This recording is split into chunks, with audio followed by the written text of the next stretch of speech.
தமிழக சட்டமன்ற தேர்தலில் கொளத்தூர் தொகுதியில் போட்டியிட திமுக பொருளாளர் மு.க.ஸ்டாலின் வேட்புமனுவை தாக்கல் செய்தார்.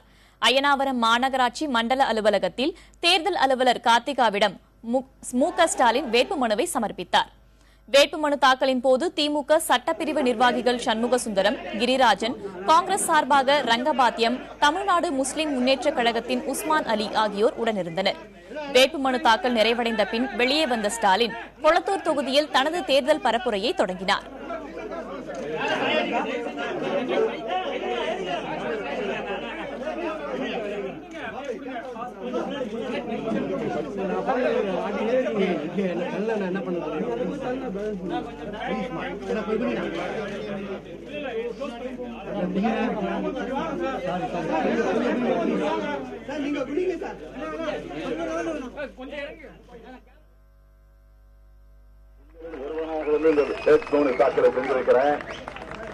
இந்த தொகுதி நான் தொடக்கத்தில் சொன்னது போல இது என்னுடைய தாய் வீடு.